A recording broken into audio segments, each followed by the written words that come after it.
예수님의 사랑과 거룩한 보혈의 공로를 우리 다 찬양을 합시다. 주님을 만나볼 때까지 예수를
아멘.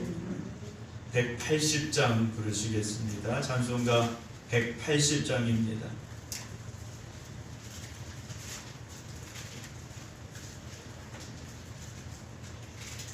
찬송가 180장입니다.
기도하겠습니다.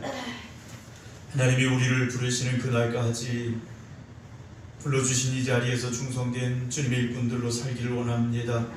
그러나 여전히 세상의 일들로 우리는 걱정할 수밖에 없고 세상의 것들에 매여 있을 수밖에 없음을 저희들 또한 고백하오니 성령님께서 오늘도 이 시간 기도드리는 주님의 백성들 위해 역사하여 주시옵소서. 저들에게 세상의 모든 것들을 이기고 나아갈 힘과 능력을 주시옵시고 주님 주신 사명을 또한 감당할 수 있도록 능력을 허락하여 주시옵소서. 그래서 주님 부르시는 그날에 주님 만나는 그날에 기쁨으로 그 자리에 서게 하시고 영광의 면류관을 받을 수 있는 저희를 되게 하여 주시옵소서. 오늘도 주님 앞에 모여 사도행전의 말씀 함께 나눕니다.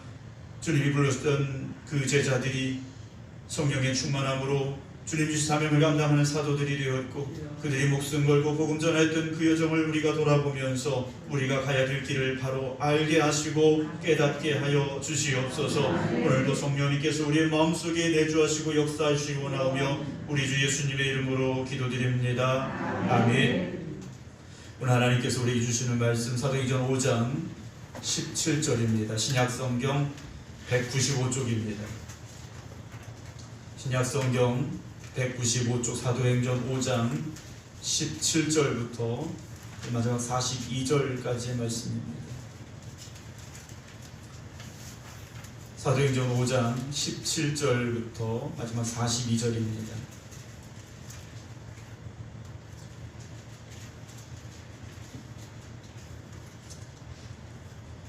5장 17절부터 마지막 절까지 봉독해 드립니다. 대제사장과 그와 함께 있는 사람 즉 사두개인의 당파가 다 마음의 시기가 가득하여 일어나서 사도들을 잡아다가 옥에 가두었더니 주의 사자가 밤에 옥문을 열고 끌어내어 이르되 가서 성전에 서서 이 생명의 말씀을 다 백성에게 말하라 하매 그들이 듣고 새벽에 성전에 들어가서 가르치더니 대제사장과 그와 함께 있는 사람들이 와서 홍해와 이스라엘 족속의 원로들을 다 모으고 사람을 옥에 보내어 사도들을 잡아오라 하니 부하들이 가서 옥에서 사도들을 보지 못하고 돌아와 이르되 우리가 보니 옥은 든든하게 잠기고 지키는 사람들이 문에 서 있으되 문을 열고 본즉 그 안에는 한 사람도 없더이다 하니 성전 맡은 자와 제사장들이 이 말을 듣고 의혹하여 이 일이 어찌 될까 하더니 사람이 와서 알리되 보소서 옥에 가두었던 사람들이 성전에 서서 백성을 가르치더이다 하니 성전 맡은 자가 부하들과 같이 가서 그들을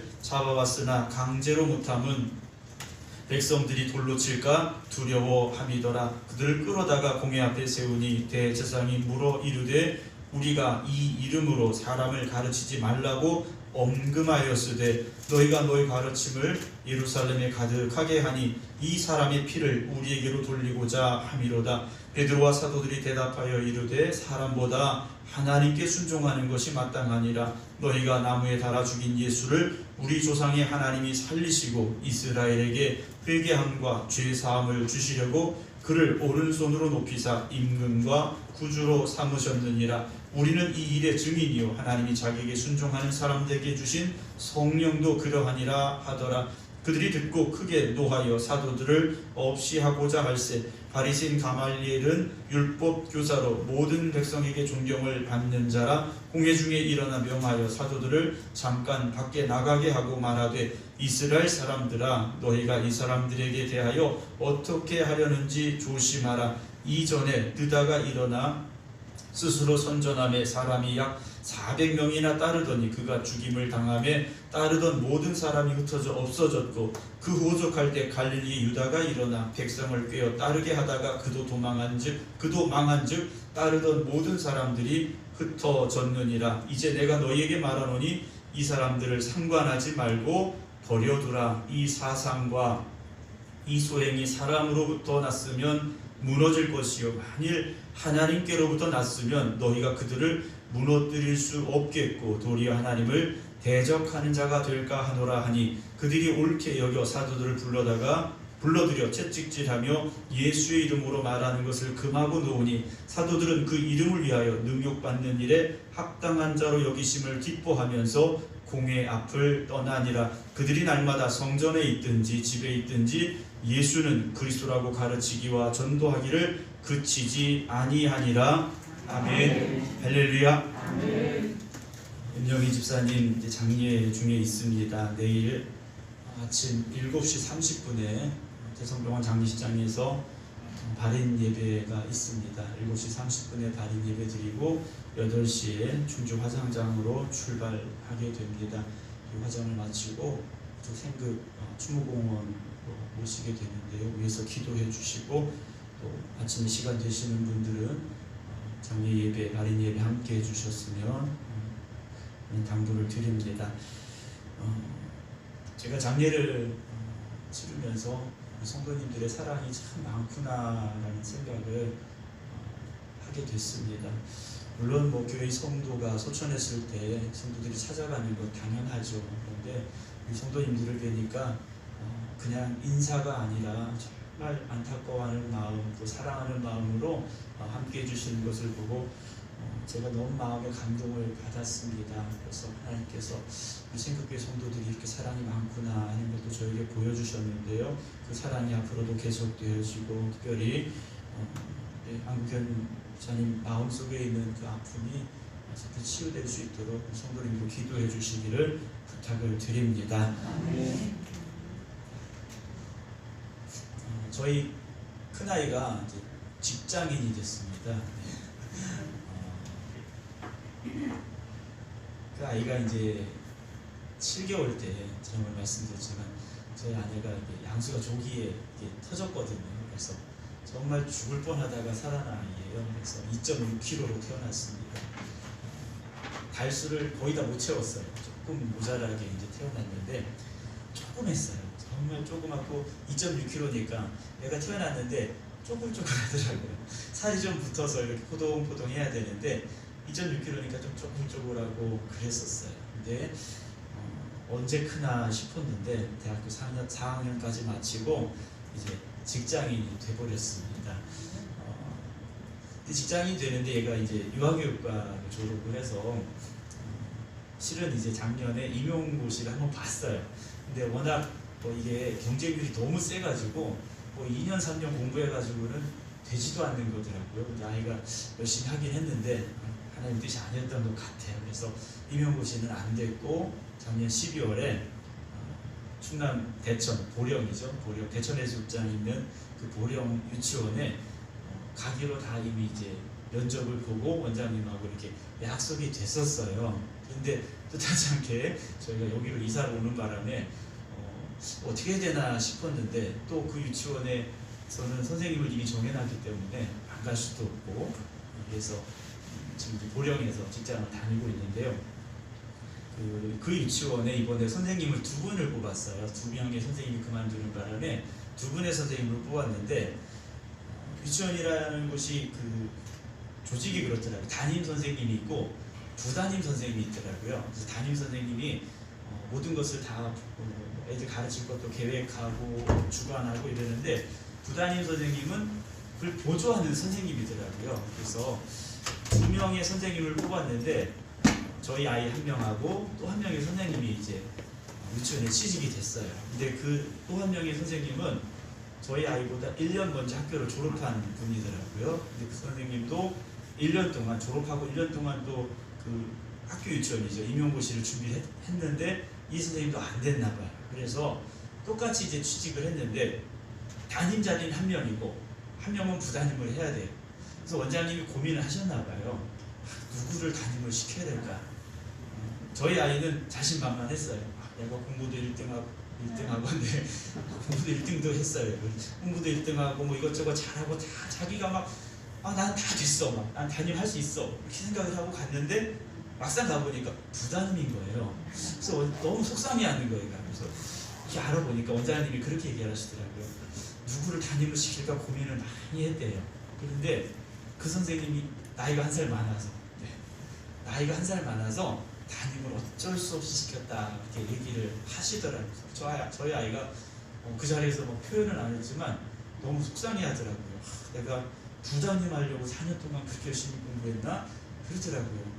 근데 뭐 하루 지나고 나니까 그래도 열심히 해야지 이렇게 마음을 먹었어요. 그런데 지난주에 왔다 갔잖아요. 근데 주일날 그 원장님한테 전화가 왔어요. 담임을 맡기로 한 선생님이 코로나 확진이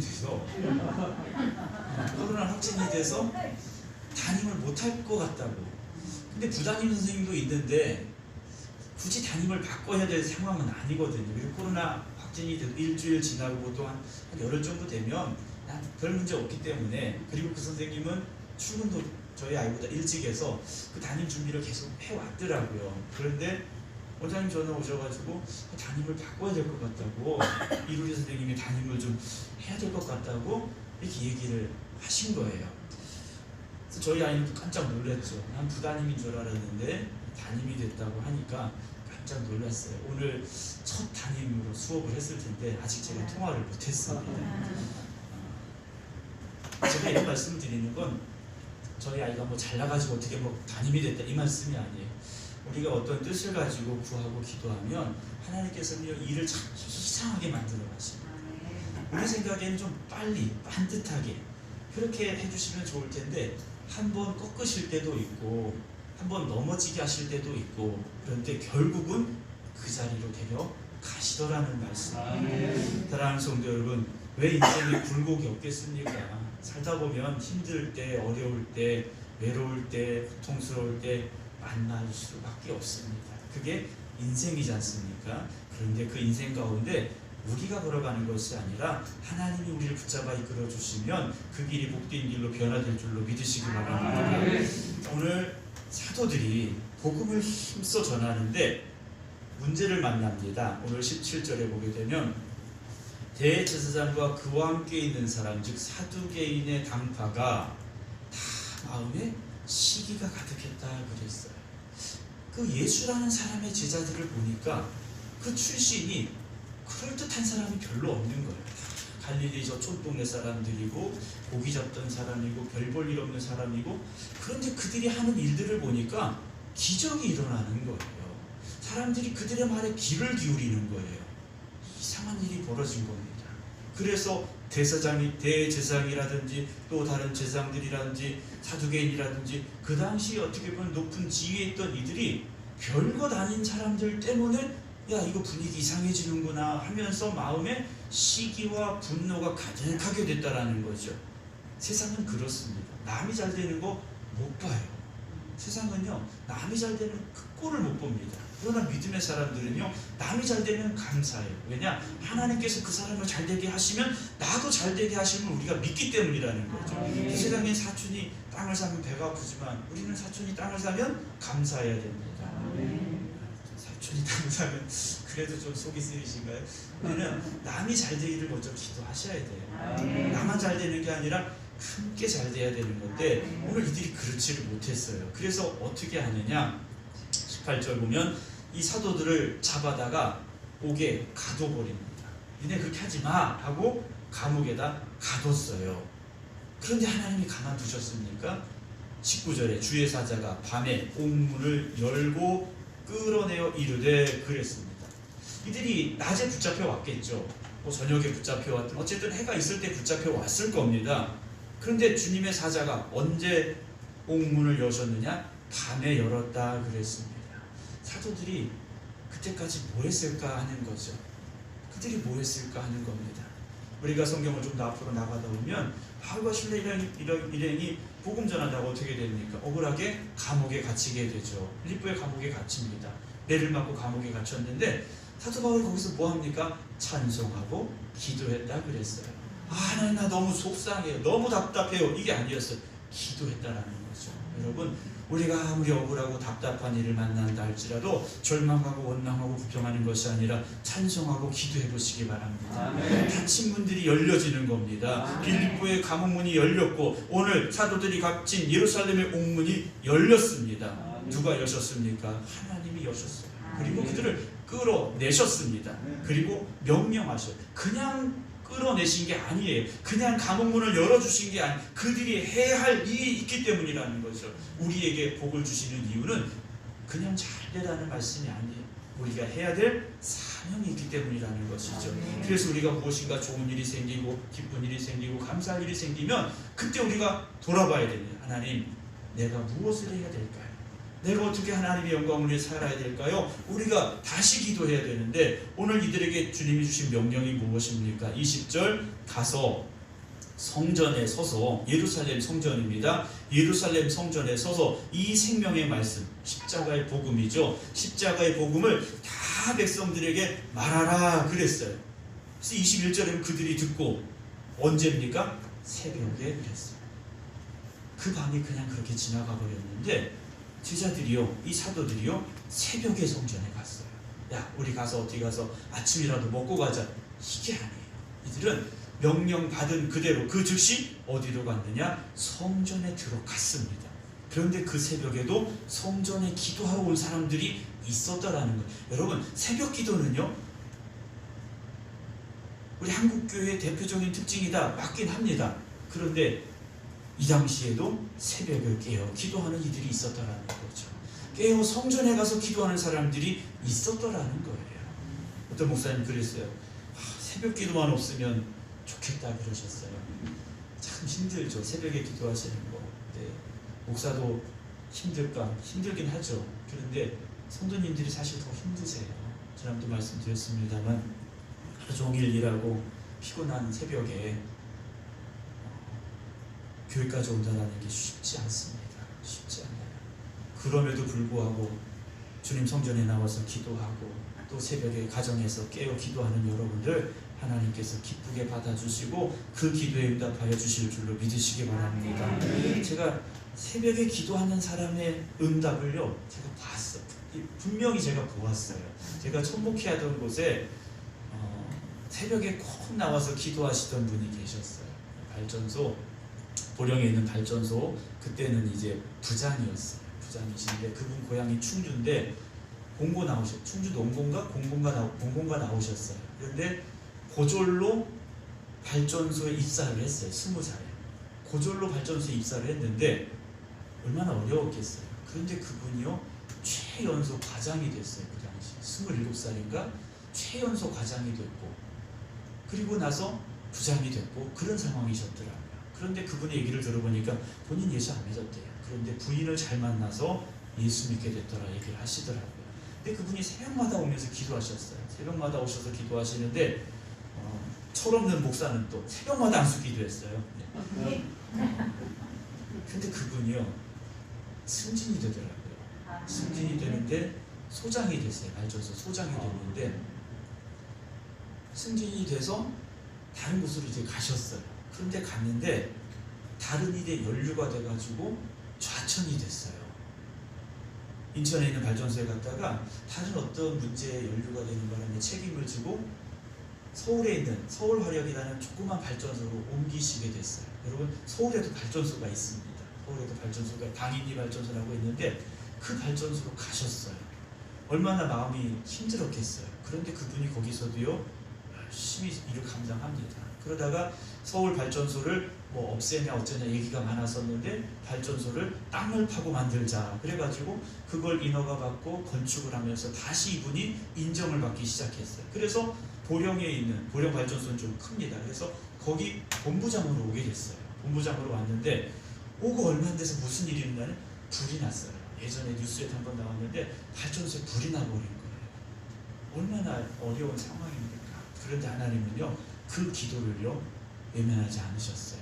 이분이 나중에 어떻게 되느냐, 중부발전이라는 발전소가 옛날에 한전이라는 하나로 있었지만 지금은 그 전기를 사서 우리에게 공급하는 한전이라는 회사하고 전기를 만드는 회사하고 나눠졌어요. 전기를 만드는 회사가 발전소를 여러 개씩 이렇게 가지면서 5개 회사가 있는데 그 한 곳에 사장이 됐어요. 남의 얘기니까 뭐 이렇게 좋아하진 않으셔도 돼요. 근데 그분이 새벽마다 그렇게 기도하셨거든요. 정말 힘들고 어려웠는데도 빠지지 않고 나오셔서 기도하셨어요. 하나님께서요, 그 기도를 들으시더라고요. 깨어서 기도하는 그 기도가 여러분 우리의 그런 허공에 외치는 외침이 아닙니다. 하나님이 귀 기울여 들으시는 기도라는 것을 믿으시기 바랍니다. 자, 그곳에 갔어요. 갔는데 가서 뭐 했느냐? 생명의 말씀을 가르치기 시작합니다. 생명의 말씀 복음을 가르쳤어요. 그런 상황에 이들이 여전히 감옥에 있다고 생각한 대장과 또 다른 사람들이 감옥에 있던 그들을 데려와라 하고 사람들을 보냈는데 22절 봅니다. 부하들이 가서 옥에서 사도들을 보았습니까? 못 봤습니까? 없는 거예요. 아니 감옥에 있어야 될 사람들이 아무도 안 보이는 겁니다. 그러면서 23절에 이들이 보고합니다. 우리가 가보니까 옥은 든든하게 잠기고 지키는 사람들이 문에 서 있으니, 그러니까 옥 문도 잠겨 있고 옥을 지키는 간수들도 다 멀쩡히 있는데 안에 있어야 될 사람들이 하나도 없는 겁니다. 이상한 일이 벌어진 거죠. 이상한 일이 벌어진 거예요. 야, 이게 무슨 일인가? 24절에 다 무슨 일인가 지금 정신이 나간 그런 상태가 돼버렸어요. 그때 25절에 어떤 사람이 와서 보고합니다. 옥에 가두었던 사람들이 성전에 서서 백성을 가르치고 있습니다. 그래요. 그랬더니 어떻게 합니까? 가서 잡아와라 그러죠. 잡아오는데 강제로 못 잡아왔어요. 26절에 백성들이 돌로 칠까 두려워했기 때문에 아마도 잘 모시고 갔을 거예요.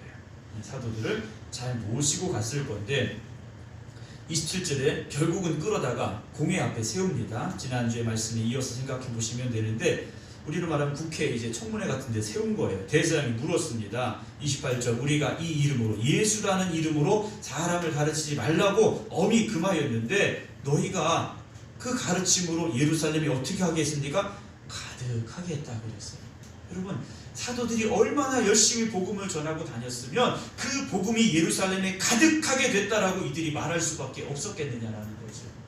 여러분, 우리에게 주어진 날들, 우리에게 주어진 시간, 우리가 만나는 사람, 우리가 가는 그곳에 여러분 복음 전하는 열심히 있으시기 바랍니다. 우리가 힘써 복음을 전해야 됩니다. 그런데 요즘 보면 어떻습니까? 사실 이 코로나라는 시국 속에 우리가 교회 다니는 것, 복음 전하는 것 참 어려워졌어요. 핍박 아닌 핍박을 받으면서 참 어려워졌습니다. 그런데 그렇다고 우리가 멈춰야 되느냐? 아니죠. 여전히 멸망을 향해, 사망을 향해 가고 있는 이들을 우리가 안타까운 마음을 가지고 생명의 말씀을 그들에게 전해야 되지 않겠습니까? 우리가 전하지 않으면 누가 전하겠습니까?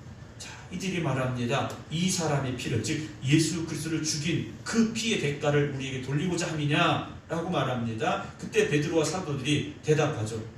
사람보다 하나님께 순종하는 것이 마땅하다. 지난주 그들이 했던 날이에요. 사람에게 순종하냐 하나님에게 순종하냐? 하나님께 순종해야 된다 라는 거죠. 30절, 너희가 나무에 달아 죽인 예수를, 이 유대인들은요 나무에 달아 사람을 나무에 매달아 죽인 이유는 무엇이냐? 하나님이 그 사람을 버렸다라는 겁니다. 하나님의 저주를 받은 사람이라는 거예요. 그렇게 예수를 십자가에 달려 죽였는데 너희는 그렇게 죽였지만 우리 조상의 하나님이 살리시고 그랬어요. 우리 조상의 하나님 누굽니까? 아브라함의 하나님, 이삭의 하나님, 야곱의 하나님, 그 하나님이 살리셨다라는 거예요. 왜 살리셨느냐? 31절입니다. 이스라엘에게 회개함과 죄사함을 주시려고 그를 오른손으로 높이사 임금과 구주로 삼으신 거다라는 거죠.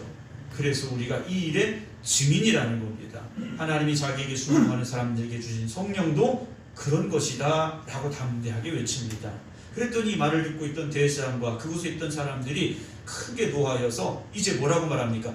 저 사람들 죽이자 그러는 거예요. 안 되겠다, 다 죽이자 라고 말합니다. 그때 한 사람이 등장을 합니다. 34절, 바리새인 가말리엘이 등장합니다. 이 사람은 사도 바울의 스승이라고도 알려져 있는데 아주 유명한 율법학자입니다. 그 당시에 어떻게 보면 영적으로 가장 으뜸이 된다고 할 만큼의 위치에 있었던 사람이 가말리엘인데, 성경에도 나와 있죠. 모든 백성에게 존경을 받는 사람이에요.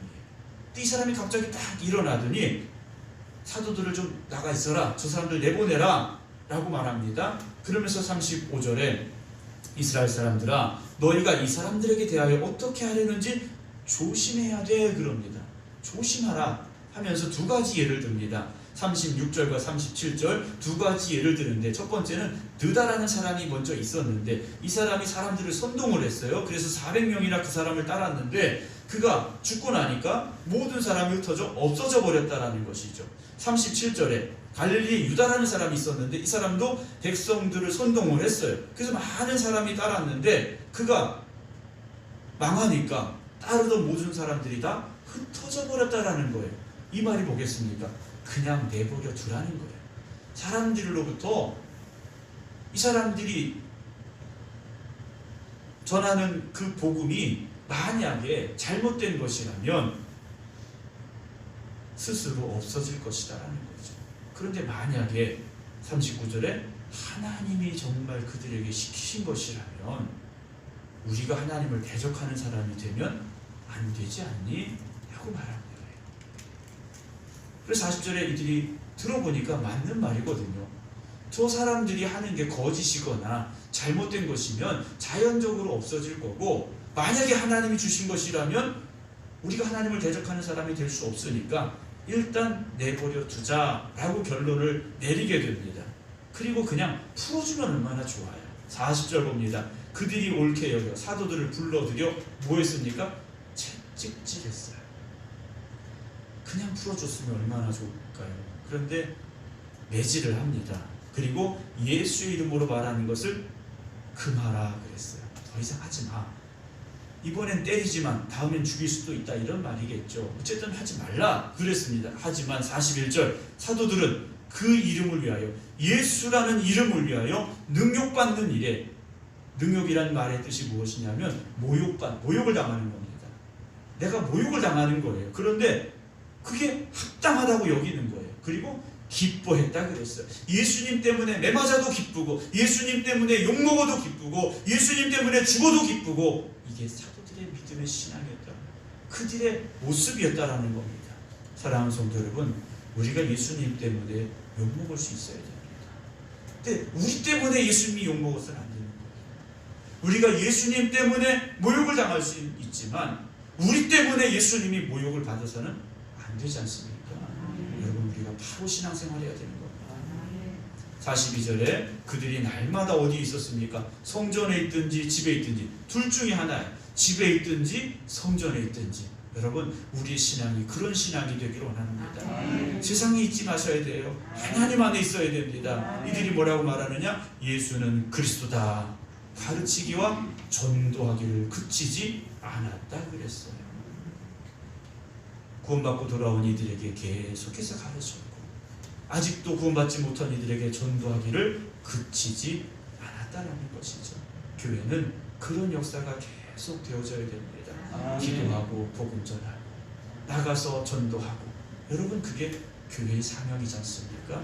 우리 생각교회가 이 지역에 그 사명을 감당하는 구원의 방주가 되기를 주님의 이름으로 축원합니다. 그래서 우리를 부르셨고 이 교회를 세우셨지 않습니까? 여러분, 세상에 죽어가는 영혼들을 위하여 눈물로 기도하시고, 혹시나 가족 중에 구원받지 못하는 이들이 있다면 그들을 위하여 기도하시기 바랍니다. 하나님이 반드시 구원의 문을 열어주실 것이고 복음의 역사를 이루어 가실 줄로 믿으시기를 주님의 이름으로 축원합니다. 기도하겠습니다. 참 좋으신 하나님, 감사합니다. 우리를 먼저 택하셔서 불러주시고 예수 그리스도가 나의 구주가 됨을 고백함으로 하나님의 자녀가 되게 하여 주시어서 하나님 나라의 일꾼으로 이 땅에 살게 하여 주시었사오니 우리에게 주신 그 귀한 사명을 온전히 감당할 수 있는 저희들이 되게 하여 주시옵소서. 주님의 제자들이 성령 충만함으로 주님의 복음을 전하는, 생명의 복음을 전하는 이들이 되었습니다. 그러나 그로 인하여 핍박당하고 매도 맞았습니다. 죽음의 위협도 당했습니다. 그러나 그들은 멈추지 않았습니다. 가는 곳마다 복음 전했습니다. 만나는 이마다 복음 전했습니다. 오늘도 저희가 생명의 말씀을 증거하는 이들 되게 하여 주시었사오니 생명의 복음을 전하고 증거하는 저희들 되게 하여 주시옵소서. 우리를 통하여 하나님 영광 받으시길 원합니다. 이 교회를 통하여 하나님의 나라가 확장되길 원합니다. 하나님 귀하게 사용하여 주시옵소서. 또한 기도드리는 성도들, 저들 하나님 앞에 부르짖어 기도할 때 하나님 응답하여 주실 줄로 믿습니다. 하나님 역사하실 줄로 믿습니다. 하나님 함께하여 주시옵소서. 이제는 우리 주 예수 그리스도의 은혜와 아버지 하나님의 무한하신 사랑하심과 성령님의 감동 감화 역사하심이 오늘 하나님 성전에 모여서 온라인으로 함께 말씀 듣고 기도드리는 모든 성도들 위해 이제부터 영원토록 함께 하시기를 간절히 축원하옵나이다. 아멘.